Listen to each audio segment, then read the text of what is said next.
Limitless podcast fans. We're going to talk about the hunt series, non-resident archery elk. This is episode 5 of 7. Man, we are getting close to having this thing wrapped up. And when this is wrapped up, that means that the hunt's over. So episode 7 of 7 will be post hunt. So we're episode 5 of 7. This episode, we're going to talk about pretty much our pack dumps, and we're not going to make this super lengthy.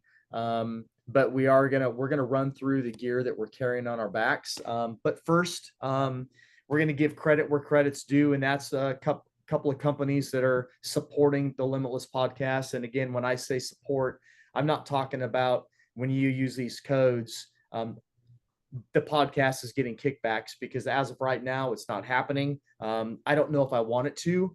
Why? Because when I talk to you about gear, when I have topics on this show, like today with my buddy Chris here, there, I don't think unsolicited is the correct term. I am not told what to say about a certain product. I am not told to use a certain product. I'm not paid to use a certain product. So these sponsors that we have for the show, they're here for you because it's stuff that I use on my own. I believe and trust in these companies. So these codes that I'm going to share with you, they're for your benefit. When you use them, again, no kickbacks to me as Limitless Outdoors or the Limitless podcast. So without further ado, Hunting Day Coffee. And yes, I will have Hunting Day Coffee in the backcountry in September. That is 10% off of any order of any of their products. That's Be Limitless 10. Phelps Game Calls is 20% off your one-time order. That's not one item. That is an order off of their website, 20% off. That's Be Limitless 20. And I have a diaphragm right here because I was screaming through my tube before we hit the On Point Adventure Foods. I am living by their freeze-dried food right now. Justin and Sabrina are awesome people. They become friends. They're a couple of faith, and I really, really like their food. 10% off any of your order at their website. That's Be Limitless 10. We have the Love Sauce, which is a small batch boutique hot sauce. Retired Navy buddy of mine, it's his company. That is 10% off a $12 or more order. That's Be Limitless 10. And then Wilderness Athlete, shaking that in my bottle right now. Chris has got it. Whoa, he's even sporting the Wilderness Athlete Nalgene. Great products there. Be Limitless 20 for 20% off of any order at Wilderness Athlete. That is on Wilderness Athlete products. Not all the products on their website are specific or proprietary to their company. So it has to be a Wilderness Athlete product, but they have a slew of products, and their merch is spot on as well. So that's 20% off of their merch as well. So that's Be Limitless 20. Then last but not least is Vortex Optics. I am a huge Vortex glass fan. They do not deal directly with their customers. So you are going to go to eurooptics.com, and you're going to use the code VTXLMTLS25 for 25% off any Vortex product at eurooptics.com. So those are our sponsors. Please use those codes for your benefit. And before we get into the pack dump, Chris and I were discussing a topic because I'm switching archery releases. I'm really, really excited about this. I've been hemming and hawing about this for months, literally months. And as we encroached closer and closer onto season and this elk hunt, I started crawfishing. And if anybody knows what the term crawfishing or doesn't know what it means, when a crawfish swims, it's kicking its tail and it goes backwards, right? So you're backing out of the endeavor. And I was considering transitioning from the caliper release, which I've been using since my first compound bow. Well, when I first started using a release with a compound bow, I went straight to a caliper with a wrist strap. And I've been pondering the idea of a thumb button. If you're watching this on YouTube, you can see it right now. I'm a big Hot Shot fan because Hot Shot supports the A3G initiative. I've been using Hot Shot's Peep for a long time, and I've started working with Robin. If you haven't listened to the podcast with Robin, recently ripped one with him, and it is live on the airways. We talk about the releases, and we dive deep into the topic of Aaron Ritter being hesitant to shoot in the thumb button. I don't know how many cell minutes I've burned with Chris Dunlap talking about the idea of me switching to a thumb button. Well, I can't do it. I can't do it. It's not natural. I had the haze. I went with the lower end to try, and I like it. But Robin and a gentleman by the name of Derek Craig, who's a huge Hot Shot fan, they both shoot the X Spot, so I ordered one. I fell in love in 8 arrows. In 8 arrows, I was shooting this thing out to 80 yards, 40 yards. I didn't make a single adjustment to my bow. I'm liking it.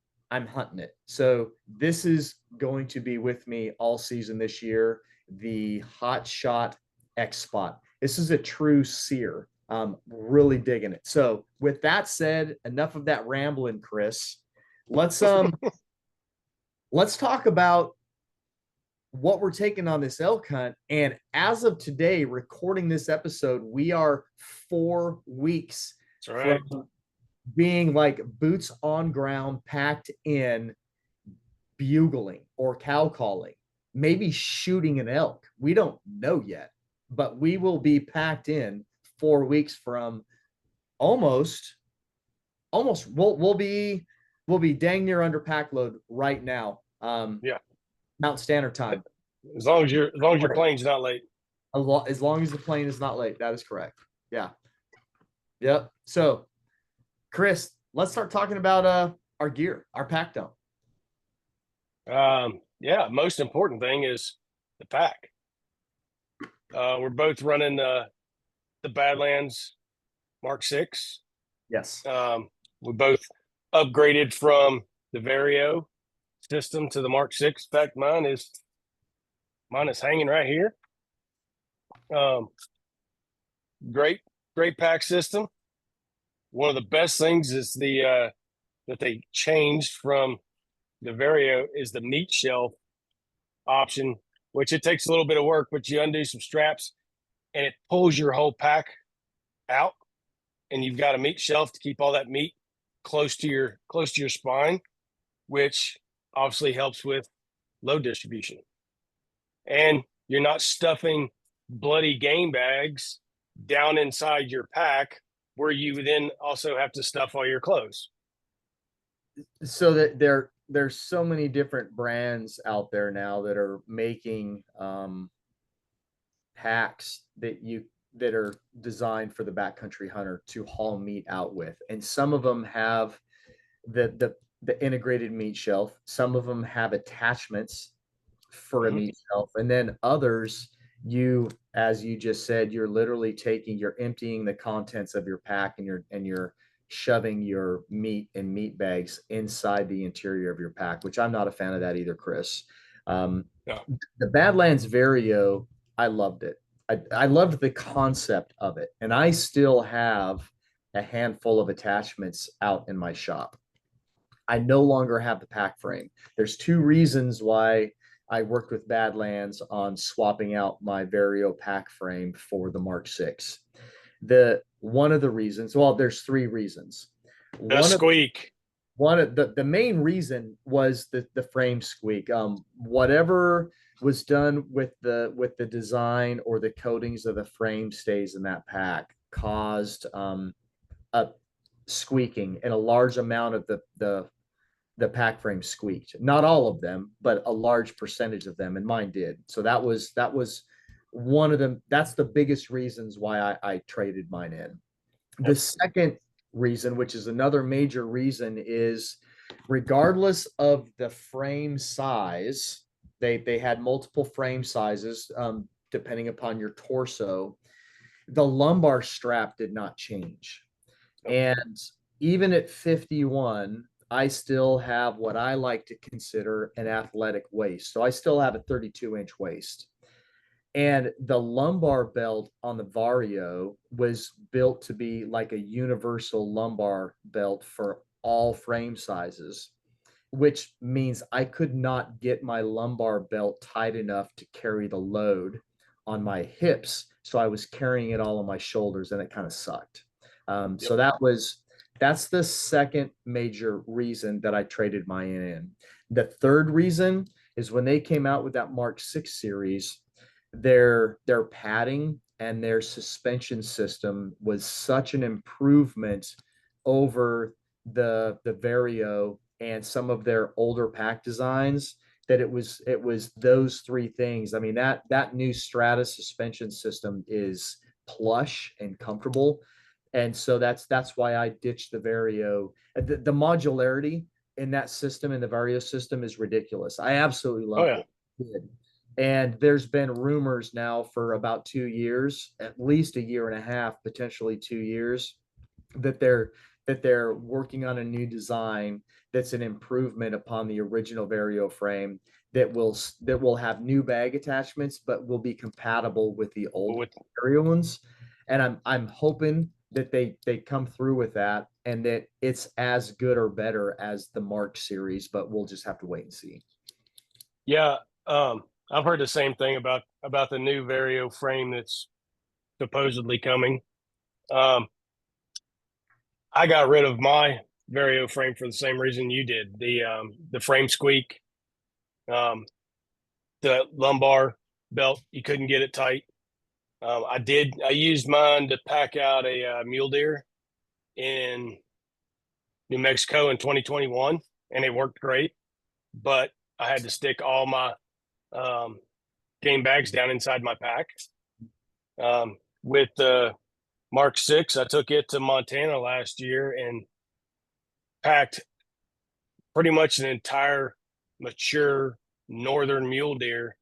You know, I had both hindquarters, both shoulders, and both tenderloins, all in that meat shelf on my Mark 6. You know, well over 100 pounds of just meat, and packed it up out of a canyon. I wouldn't recommend it. It sucked. It sucked because it was a lot of weight, but it carried the weight very well. It made it bearable to do. So It's a great pack. yeah, oh yeah, yep. All right, so let's cover food, water, and shelter. Well, we've So already covered food. we covered food in a previous episode, but just to remind everybody, we are Yep. both using, again, we talked about it, or I talked about it in the sponsor lineup. Um, the basis of our nutrition is On Point Adventure Foods and Wilderness App. Wilderness. Yep. Those are the two foundations. We're both using those. There's going to be there's a few things that we're doing independently because we're two different humans and we like different things. But we are from the food, water, and shelter aspect, On Point Adventure Food and Wilderness Athlete. Water, Sawyer water filter is Yep. that we're both using the Sawyer squeeze. It's really, really hard to beat that filter system. Again, if you want to know more about Sawyer water filters, previous episode I recorded with Sawyer, and we dive deep into the company and their products and why it's the leading edge on the market. They've been the leader in water filtration for almost like 2 decades. So Yeah. check that episode out. Where we're going, it is going to be dry. They're having an uncommonly dry summer. But through e-scouting, I've found multiple water sources already, and we'll probably stumble upon some springs in the area that we're in, and we should not have any issues obtaining water. I will say that I have been in some places where a pump would have been more effective than trying to fill my water bladders, my Hmm. drop-away bags to utilize the Sawyer squeeze. It just takes a little bit more time than running a pump. But I don't. Yeah, Pumps are not as reliable. The filter in they get them, clogged up faster. they do, and Sawyer has they're the most stringent water filtration system on the market as far as their micrometer across the board in their filters. So that's why we're running the Sawyers. Let's get to shelters, food, water, and shelter. Those are the Yep. three main things that you need to focus on if you're going to go live off your back. So let's talk about shelters. I've got the Stone Glacier ultralight. Um, Packs down the whole thing, obviously minus your poles, packs down to the size of this. Super lightweight. I think it comes in like 2 pounds at the most. And then what I ordered, instead of using my it's made to use trekking poles to hold your shelter up, or you can use standalone poles. Obviously, you want to leave your shelter up. You don't want to have to collapse it to take your trekking poles every morning. So I ordered some of the Argali uh, tent poles that they're come in pieces about yay long, and I'll use those in lieu of trekking poles to hold my shelter up. Okay. And I am using the Argali Rincon. I Mm-hmm. own both the Owyhee and the Rincon. Um, and weather wise, there's a good chance I could probably get away with the Owyhee if I wanted to. But when you look at, if you go to the Argali website and you look at the weight difference between the Rincon and the Owyhee, and then you look at the amount of real estate that you gain between those two, it's a no-brainer for me. It's just a much more comfortable um, pitch environment. I have more room to cover my gear. I have more room to move around in. Obviously, the Rincon, as far as space in my pack, will take up a little bit more room than the Owyhee, but I've really come to appreciate the roominess, the space that I have within the Rincon. And you never know when you're up in Idaho. I was there. I think it was 2 years ago now with hunting partner, and it rained on us dang near every single day. And Yeah, so that's another reason why I'm taking that Rincon, because even though Idaho's had an uncommonly dry summer, it might rain on us 8 out of 10 days. And I want to be able to get inside my shelter and get all my gear inside the shelter and be able to spread things out a little bit more, which I wouldn't be able to do with the Owyhee. exactly, exactly. Kind of to go back to food, water though. Jet boil. Yep. We'll each be running. I'm actually mine's in here somewhere. Um, Mine isn't the Jet Boil brand. Mine is the Camp Chef brand. It's actually a little bit packs up a little bit smaller than the big Jet Boil.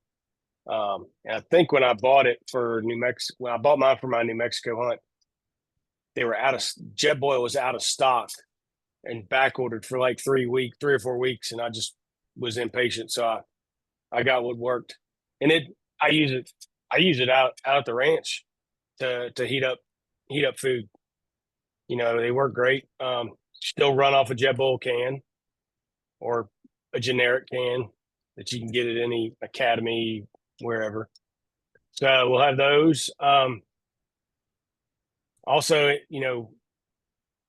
anybody's been paying attention to this series, we're gonna drive to an access point in my truck, get out, hike in 3, 4, 5, 6 miles to set up camp. So we're gonna have a place where we can come back to resupply if we need to. So we don't have to try to carry 10 days worth of stuff in on the first day. So we'll have extra chow, extra water. I'll probably have a couple of those big, I think they're 7-gallon potable water jugs in the Yeah. back of my truck. Just in the event that if we can't find a good water source, we have water. If we find a good water source, then we'll use it for, you know, when we get done hauling an elk back to the truck, we can use it to rinse off with. Well, the other thing too is, having water at the truck when you get to the trailhead initially, you can, make sure your bladder is topped off with, whether you have a 2 or a 3 liter bladder or your Nalgene, whatever way Yeah. you're carrying your drinking source for the day. You can top that off, and then I will pack in an additional couple liters of water so that I know on day one I have enough water to get me through day two if need be until we find a water source that we can start filtering off of. And so Yeah. that's another benefit of having that water source at the truck. And then every time you come back to the truck, be it to move, resupply, or you're bringing meat back, you can always plus up your dromatory bags or your water bladder with the water source in the truck, and you can hydrate while you're there. Yeah. Yeah. And, you know, something a lot of people don't think about, especially people that don't go to high altitudes a lot. Um, it's a whole lot drier, and you will dehydrate a whole lot faster in 80 degrees at 8,000 feet than you will at 100 degrees at 1,500 feet. You'll dehydrate at 40 degrees. Yeah. Yeah, exactly. I mean, I've, I've gotten dehydrated skiing, you know, up at Copper, and that's at, 9, 10,000 feet. And you don't sweat up there. Even when it is hot, you don't sweat. As soon as that moisture pops through your skin, bam, it's dry. So that doesn't keep you cool either. So you definitely got to drink probably twice as much water there as we do here. What are you running for a sleeping pad? I've got a Climate Yep. inflatable sleeping pad. Okay. Yep. I've And got a Climate sleeping pad and a Climate bag. I was using a Big Agnes pad up until this year. I have loaned that to my cousin who happens to be our videographer. So Michael's running my Big Agnes pad on this trip. I'm trying the Sea to Summit, the Etherlite XT. It is a little bit longer, a little bit wider, same thickness, um, a little less R value than the Big Agnes, but it's like half the weight. Yeah. So I'm looking forward to trying that Sea to Summit. And then my bag, I'm running I have 3 bags or 3 sleep systems that I have access to. For this hunt, I'm running the REI. I have an REI mummy bag. It's a 40-degree bag, and I have a 5-degree merino insert for it. So I'll bring I those don't two. think you'll need that. You're going to bring your 5-degree merino insert? Well, um, when hunting partner and I were in Idaho, the last few days, the temperatures dropped at night down into the 30s. Yeah. So Yeah, with a 40-degree bag, yeah, I could see it. I'll be bringing that. I mean, I can sleep in all my clothes. I'm not going to die, but that Yeah. that merino insert is nice to have along. I do have the Stone Glacier 0-degree chill coot for later in the season, but it will not be utilized on this hunt. And then I loaned my quilt to Michael for this hunt. Yeah. So he's going to be on my Big Agnes pad and my quilt for this hunt, which that quilt is I think it's a 10-degree quilt. So he's going to be plenty warm on this hunt. Yeah, I think my Climate bag's is the K20. Okay. So it's good down to 20 degrees comfortably. You could probably sleep in it, tuck a whoopee in there with you, and you'd be warm down to 0. I bought the REI mummy bag last minute. It replaced the military system that I was using. It is so compact and light. It's a pleasure. But again, it's a 40-degree bag. So when it gets in the 30s or colder, that bag doesn't, you're going to survive. You're just Yeah. not very comfortable. Yeah. Yeah. You won't freeze to death, but you won't sleep very well. No, no. And So then you'll be grumpy. yeah, yeah. Nah, I don't get grumpy. Um, GPS running it GPS. in reach, running in it, Garmin in reach. Yep. I've got an InReach Mini, the Mini 2 And I have the on my. I haven't moved away from the old Explorer. I've had it a while and I'm just not ready to give it up yet.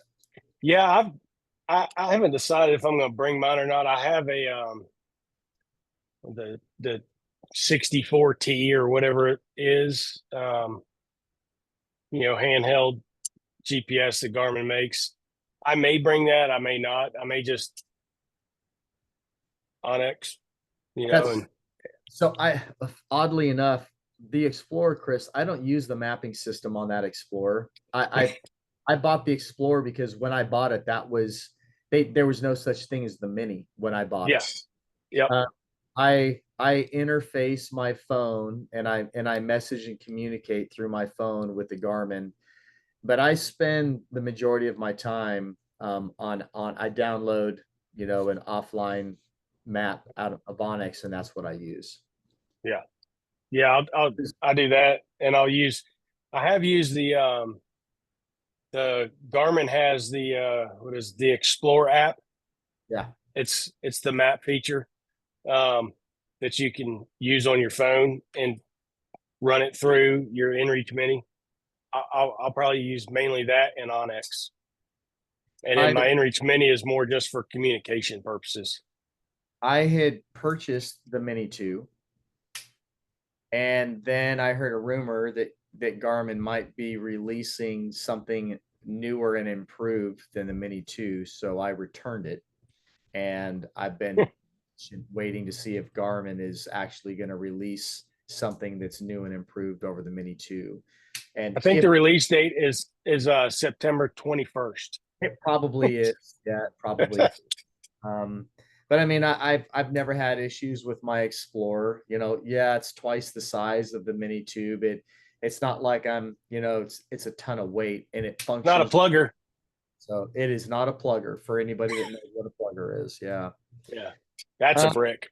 I do carry a small Silva compass as a backup, because if your electronics fail, you have to have a way to safely navigate out of the wilderness. So I do carry a backup Silva compass. Um, let's talk about headlamps. Headlamps. Yes, I'm gonna have hmm most most of my stuff's out in my truck. I, Um, I have the Peaks Duo rechargeable headlamp, and here's the cool thing that I like about the Peaks is it's a removable battery. So mhm. not only does it have a very long battery life, like if you're when you're using it, and that depends on what intensity you use it. Obviously, if you use the white light at the strongest intensity, it's gonna burn up your battery a whole lot quicker. But if you spend a couple of extra bucks, you can get a secondary rechargeable battery for that Peaks Duo. If you charge them both up before you leave the truck, you have a spare battery inside your pack. So my plan is I'm going to cycle back and forth between those two batteries, Mhm. um, and that will hopefully lengthen my power pack life so that I'm not recharging my headlamp every night or every other night. Um, and that's I really like that headlamp because it's white light, it's red light, and it has a function on it to where you can lock that light, and you won't have a negligent discharge inside your pack and deplete your battery inadvertently while you're navigating throughout the day. Yeah, so I've got a Streamlight LED, and it does red and white light, different levels of intensity, USB rechargeable. It does not have a separate battery. It does recharge very fast, and it's very lightweight, very minimalistic. And then the other thing that I will have in my pack is this one, and this is think it's sold by Primos, and somebody gave me one of these years ago, and it's got two different lights on it. It's got and the batteries are dead in it right now, but it's got two white LEDs. It's got this purplish one. It's a blood light. Huh. It's so if you have to blood trail an animal in the dark, the the blood, on the ground on the leaves, it just glows Have you used like it? yeah, oh yeah, yeah. I've used it a lot. Huh. Yeah, it the blood. I don't know. It's something with the light spectrum and the way it reflects the light off the blood, but that blood will just glow.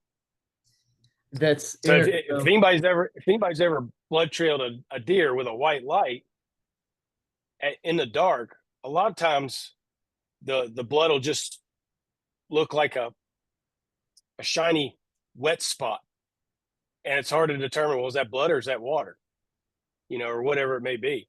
The only blood will glow under this light. So I was getting ready to say that I don't carry a redundant headlamp anymore. I used to. Prior to the advent of smartphones and flashlights on smartphones, I always carried a backup headlamp, and it was typically like a real small one that was going to get me out or get me back to camp. Yeah. And now my redundant light is the flashlight on my iPhone.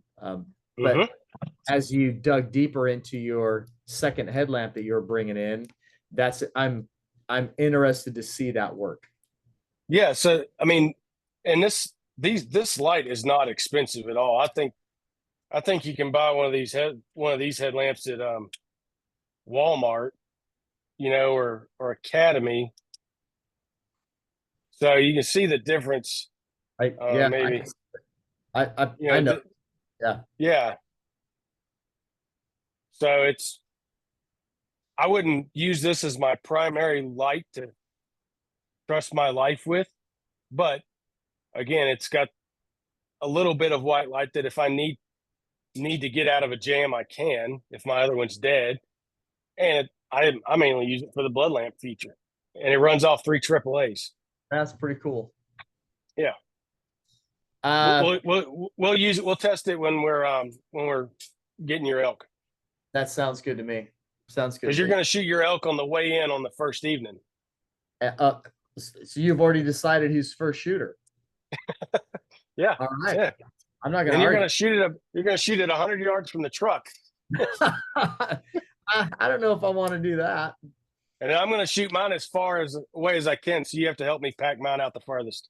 And probably on the last day, at the last minute of legal shooting. That's right. That's right. That's awesome. Appreciate that. For portable power, Anchor, Poseidon Pro. Two of them. Me too. Two of them. Two Poseidon Pros and a Spectre solar panel to recharge them. Is it the 3-panel 18-watt is what you went with? Yep. I have mine here at the house. I had it outside today. I was playing around recharging my Peaks Duo headlamp with it. It's pretty cool piece of kit. I have the accessory kit for it. I haven't decided if I'm going to pack that in on this trip or not. I'm thinking that I might just go like field strip bare bones, just the panel, and then I'll put a couple of loops of D-loop material up on the corners of it that I can lash it off on different things, just to kind of lighten that ensemble a little bit. Yep. But that's gonna be a game changer, having that solar panel back there. And I believe that Michael is purchasing one as well. So we're between the three of us, we're gonna have 3 solar panels. That might be a little bit of overkill, but that also means none of us should have any issues running out of battery life on any of our electronics. Nope. Something else I'm going to bring. I don't know if you're bringing one. Tripod. Mine won't be. This one. This is a loophole carbon fiber tripod. and you can take this middle piece out to cut down the length of it. But I will use this. I've got an adapter that goes on my binos that pops right into here. So when you're sitting down glassing, you can have your binos steady. They're not moving. You're not getting fatigue. It's makes all day glassing a whole lot more comfortable. And I'll have this with me. I don't know how much I'll use it, but I'm gonna have it. My stabilizer turns into a monopod. Yeah. And that's what I'll be using because I don't want to pack in a tripod. I'm already packing a small collapsible tripod for our camera so that we can podcast while we're in there.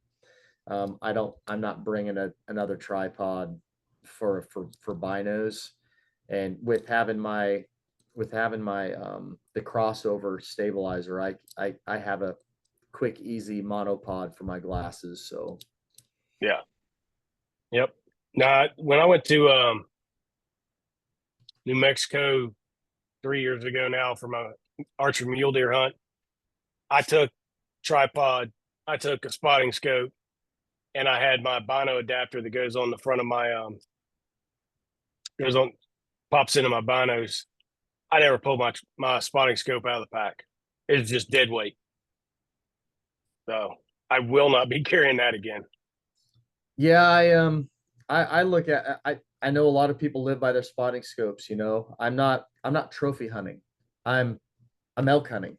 And I Yeah. look at it this way. If we're sitting up on high ground glassing and we see elk, we're gonna go hunt elk. Well, And yeah. I mean, I can determine with my binos whether that elk is an elk I want to go shoot without having to zoom into 85 power on a spotting scope. in and where we're hunting, our tags are any elk tags. So again, Yes. I'm this trip is I will shoot on the first day what I would shoot on the last day. So at 800 yards away, if we see elk and Aaron is the primary shooter at that time, we are hunting elk. Yes. It's not That's right. oh we could easily make a move on those elk, but there's not a shootable elk in that small herd. It is pack up your stuff, boys, because Aaron's gonna go put an arrow in one of those elk. It's about to get Western. Yeah, there's legal elk over there. I'm gonna go shoot one of them. That's right. Um, let's see, what else do we want to talk about? Torches. I always carry a torch, a butane torch. Yep. And the what I enjoy with the butane torch is not only can you ignite a jet boil, if your igniter fails on said jet boil, you can use your torch to kick it off. But for face paint, I don't use face paint. I use charcoal from a burnt cork. So I use that butane lighter to burn the end of a cork. You pick a champagne cork or a whiskey cork. Do not use a wine bottle cork Because they're because rubber. they are rubber or synthetic. Even some of them that look like cork, they are not cork. So if you want to experiment with my method of burning cork and then rubbing it on your face to black your face out, do not use a wine cork because you're going to be rubbing burnt synthetic material onto your skin and you're not going to be happy. So get a champagne cork or a whiskey cork and you'll be happy that you did that. Yep. Yep. Smoke. Boots. What's that? Boots. Boots. Crispy Thor. Yep, that'll be my primary. I will have the um not the altitudes. What's the Colorado's. no, Laponias. no, maybe it is the altitudes. They're almost like the leather version of the Thors. Yeah, that's the altitudes. I will have those as a backup, but they're not they're not as stiff as the Thors. Yeah. No, So I'll probably bring those too and just leave them in the truck in case I need them. I do have I don't have it with me right now. They're out in the shop. I do have the Boot dryer. boot dryers from the Mountain Hunters, the Outdoor Mountain Hunters, and it's not the Outdoor Mountain Hunters, but their new boot dryers, very portable, very packable. They're like 4 ounces for both Hmm. wires. They run off the power packs. Again, I ran those fans, those boot fans, for 29 hours straight off of an Anchor power pack. So I can use those to dry boots with. But if it gets really, really bad, I'm going to have a second pair of boots in the truck. So when we do go back, um, after packing my elk out from 100 yards from the truck, apparently, and my boots are swamped at that point, I can swap them out with dry boots. Yeah. Yep. Um, let's see. What knives are you taking? So I always have my Benchmade pocket knife. It goes everywhere I go in my pocket. But I I'll bring two different ones. I have a small Havalon, a little scalpel type knife, and then I have one of these bigger Havalon kits. And this is great, especially for breaking down big animals. Got like a full roll almost. You got a handle, and then you've got gut hook blades. You have what's really useful, tall blade, you can put on it, and then there's also a 7-inch and a 5-inch um, fillet blade, great for Okay. boning meat out. Um, and this, I've used this thing for years. Um, I like Havalon products; they make a great knife. I got hooked on them when I started really guiding a lot out here. You know, when it's when you're having to skin a wildebeest in August, um, and get that hide off and get it cooled as fast as possible. You don't have time to stop and resharpen your knife every 5 minutes. You just pull that scalpel blade off, throw it away, and put a new one on. Keep going. So I've got a small one, the small Havalon kit. I keep in my bino harness in that little pouch underneath of it, and then I keep the big one in my pack.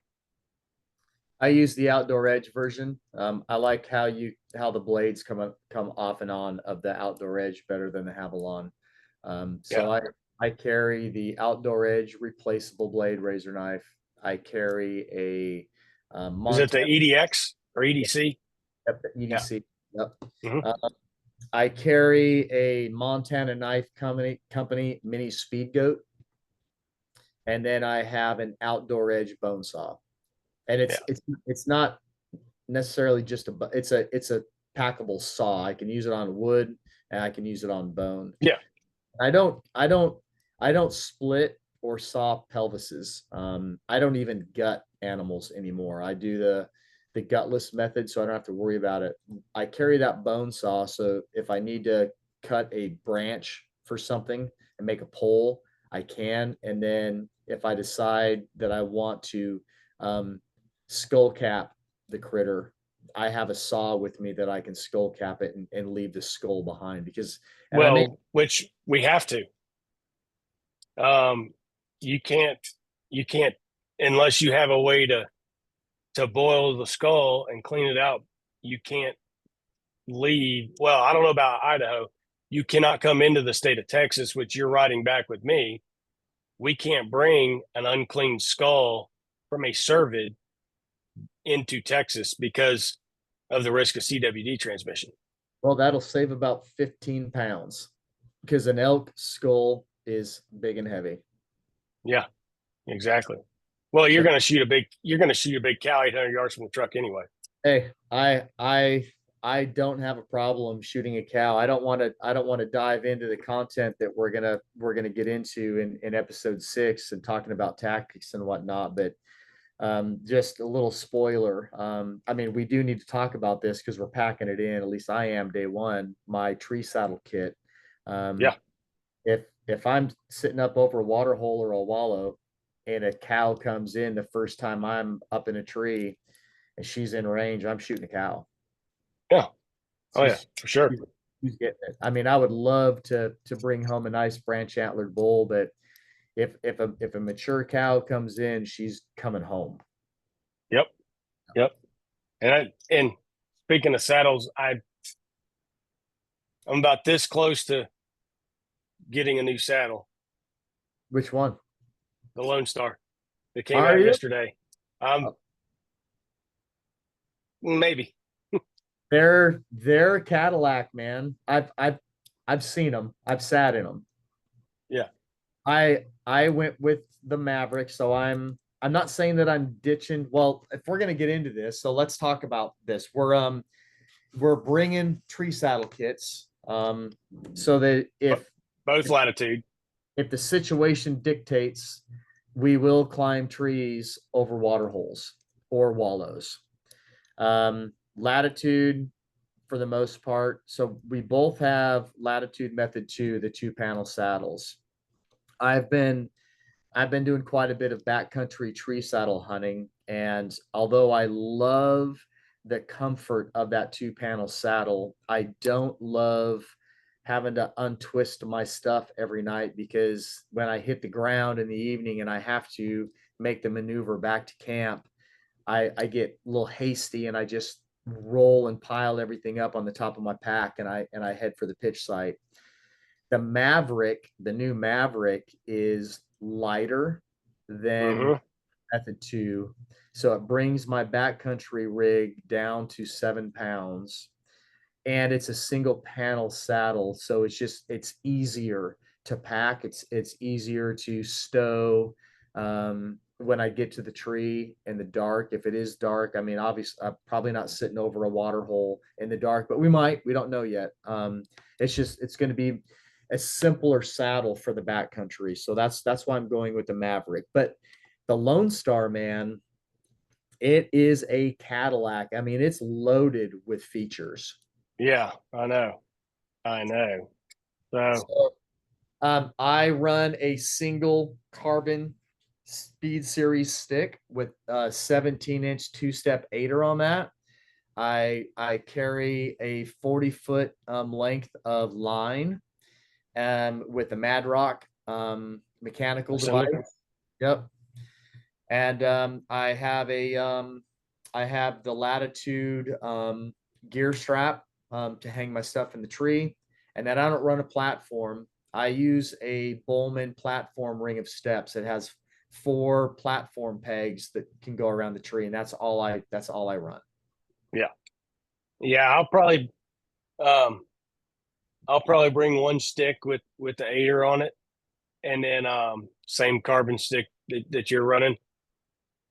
I'll either have my Method 2 or I may upgrade to the Lone Star before this hunt. Not quite sure yet. Just And do it. then Just do it. yeah, I know. It's only money, right? Yeah. Yeah. Joe's rich. Um Tell Joe to buy it for you. She's rich. Tell us sell a horse, buy a new saddle. yeah, no, that doesn't work around here. Um she'll tell me to sell a saddle to buy her a new horse. Right? Yeah. Um and Because then 28 horses isn't enough. that's right. That's right. Well, I have 28 when you can have 29. Yeah. I have one. I have one. That's all I need. One. I'll probably bring my platform. It is a little bit more weight, but for an all day sit in a tree, it is a little more comfortable. So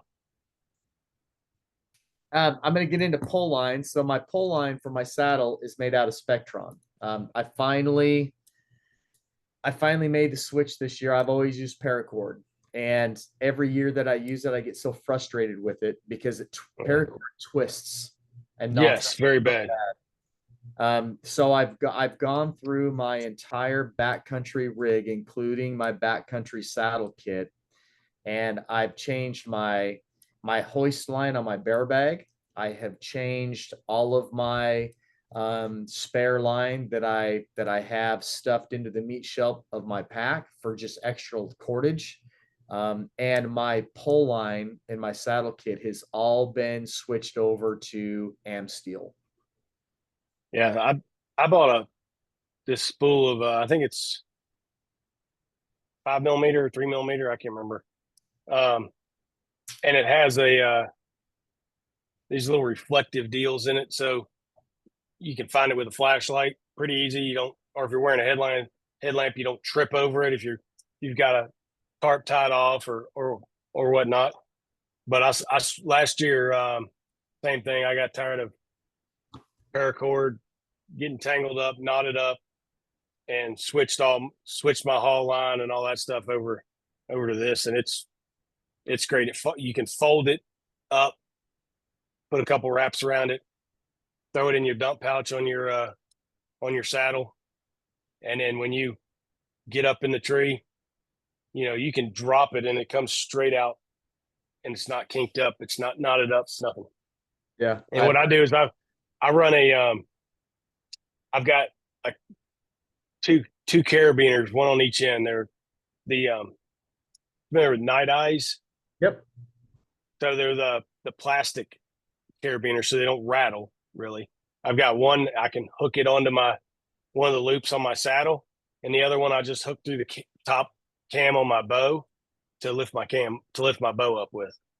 I use the Night Eyes rubber gear ties. Yeah. Mm-hmm. Yep. So what about game bags? What are you running for game bags? Those are super.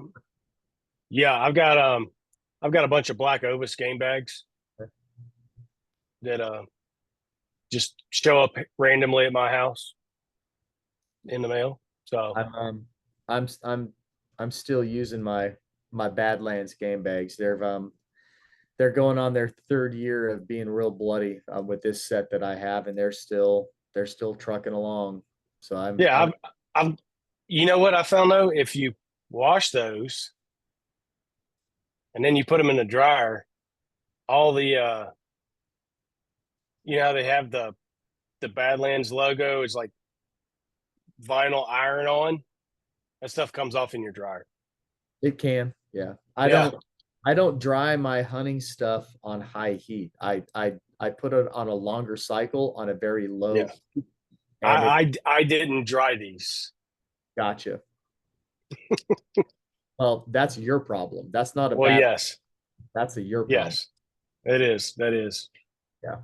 So, all right, man. Well, we got to wrap this up because you got your bride coming in the door any minute, and I've got to go get back to building fence for my bride. Yeah, I'm trying to think if there's anything else of great importance that we need to cover as far as like pieces of gear that we're hauling in. I'll have my IFAC Yeah, kit with me. I have a homemade medical kit and a tourniquet. Those priorities. Yeah, that's one thing. If for the people that are listening, you don't have, and when I say I have my IFAC, it's a one I put together. I bought the bag and built it out as I wanted it. But always pack a tourniquet. Yeah, always. It doesn't matter if you're going in the woods for, an afternoon hike, or if you're going 10 days in the mountains to hunt and live off your back. And there's still people out there that say you shouldn't carry a tourniquet because not everybody knows how to use a tourniquet properly. So you're better off not using one. And I couldn't disagree with you more. And there's this wonderful thing called the internet and Google and YouTube. Buy a tourniquet and learn how to use it before you go. Well, and that's like any gear. You shouldn't be, if you don't know how to use it, don't carry it. Yeah. But if it's a piece of life-saving equipment, carry it and know how to use it. And I would even argue that even a poorly applied tourniquet is better than no tourniquet. Absolutely. Anytime you can make any effort to slow the unintended flow of blood out of your body or your buddy's body, however you do it, is good. So I have another piece of gear kit, Chris, that I want to throw out that, I mean, it's one of my most used piece of gear, and that's the Rack Addicts Killing Pad. It is a ground tarp, but it's far more than a ground tarp for me. And I do have the Argali their tarp that they just came out with. I'm bringing that as well. But they're two different purposes. The argali tarp is larger, and it's used for, we can use it as a rain tarp. Like if we're gonna pitch in one spot for multiple days, we can set that thing up and have a little common sitting area that gets us out of the wind or the weather. Or if we end up glassing for long periods of time, we have a wind tarp. Iraq Addict's killing pad, it's hunter orange. It's ripstop material. It weighs like 5-6 ounces. It's 72 by it's 60 inches by 60 inches. Again, it's hunter orange. So that is a ground tarp.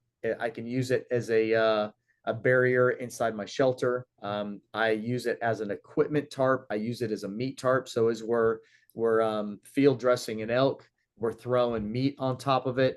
I can use it to wrap up as a blanket rather than carrying like the old space blanket. I can killing pad is a warmth barrier. I can use it as an additional rain barrier. I can use it as a signaling device. Yep. If I get lost or we're hurt and we're calling in a bird, you mash that SOS button on your GPS. We can put that tarp out as a signaling tarp. You can use it as a rain catch. So this is key. You get in an area where there's not a lot of water sources, but there's rain inbound. You tie up, I can tie up my killing pad, and we now We have can fill it. We can fill up some bladders real quick. absolutely. So I mean, Yeah. I always have that thing in my pack. Even if I'm doing a day hunt, I have the killing pad in my pack. So I will have that in my bag. If you don't have one, I strongly recommend that you purchase a Rack Addicts killing pad.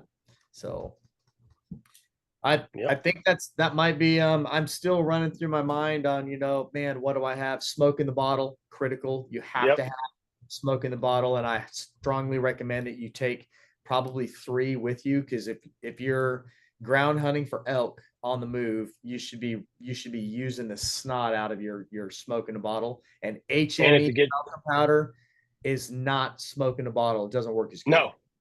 No. I think I bought 4 bottles of that when we were at that little bow shop in Wisconsin last year. They're big. There is a difference between HME talcum powder and actual smoke in the bottle. Yeah. I've used the magnetic gear strap around my rangefinder. That's a big piece of my it's not in my pack. It's on my bino harness. It's a must.